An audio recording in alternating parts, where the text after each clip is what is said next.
Hello everybody and welcome back to a quick little tutorial here. So there's a few things online that show how to do this, but I kind of wanted to make my own to just go over how this works for this project. So you're going to learn about layer masks. We're going to learn about how to clone multiple versions of yourself into a photo, and stick around to the end because I also want to show you how to save this file properly.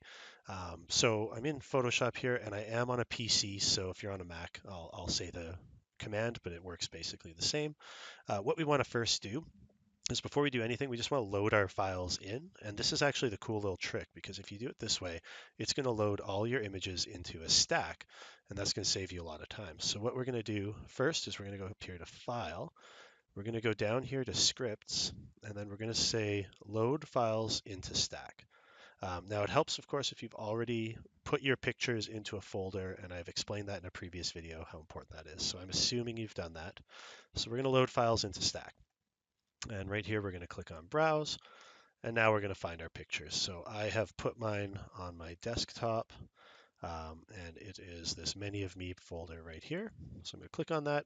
And a cool little trick you can do on any computer, Mac or PC, is if I click on the first one, the first image in the row, and I hold down Shift and then I click on the last picture, I can select all of them in the file. So that's a handy way to do this quickly. And I'm just going to say OK. And as you can see, here are all my images. Now, if you wanted to, you could go ahead and name them image 1, 2, 3, 4. I don't think that's necessary, so I'm going to go ahead and hit OK here. And depending on your computer, it's going to take a little bit to load them all in. And shout out to Takira in my class for letting me use her photos. That helps a lot. As you can see, this group has found a really good area to photograph themselves, makes it more interesting. So that's a big bonus as well.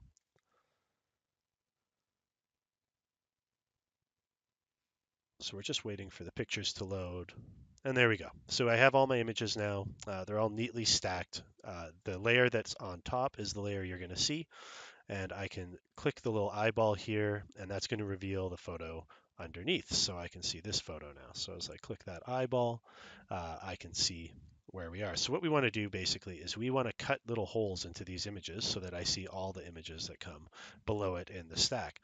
So the first thing I'm going to do is I'm going to apply a layer mask to this top layer. And I'm going to do that down here with this little button here. And this is my Add Layer Mask tool. So I'm going to click that, and you can see our white page here. That's indicating we have a layer mask.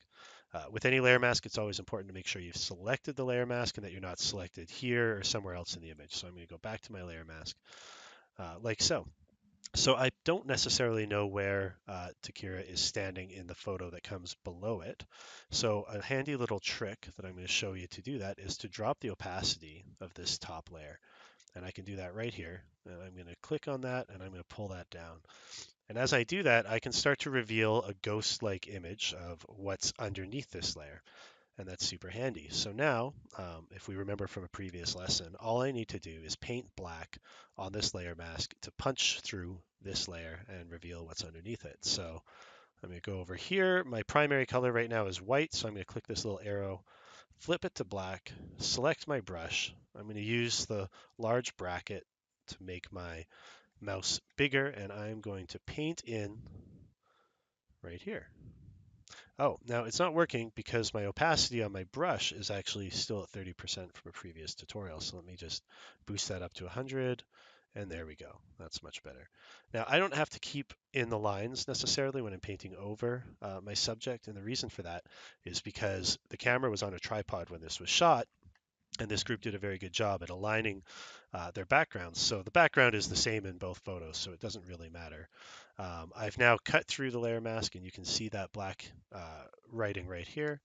I can now return the opacity on this layer back up to 100%, and voila. I now have her in two multiple locations, and that is this layer and this layer here. So I could kind of keep going through and doing it this way by adding layer masks, but a handy trick that I'm going to show you is if everything's looking good, if these two layers seem fine, I'm going to hold Shift down. I'm going to click on this layer, so I have both of these selected. And what I'm going to do is I'm going to merge them together. And so I'm just going to right click, I'm going to say Merge Layers, And now they are one layer, and I can basically do this step again. So I'm not going to do every one in this stack just for time's sake, but I am going to do it one more time. So I'm going to go on my opacity, and I'm going to turn that down, and that's going to reveal the other image that's underneath it, which is her standing right here. I am now going to apply a layer mask to this layer here, like so. And on my brush with black selected, I am going to draw in this layer. So I've basically punched a hole in this layer now.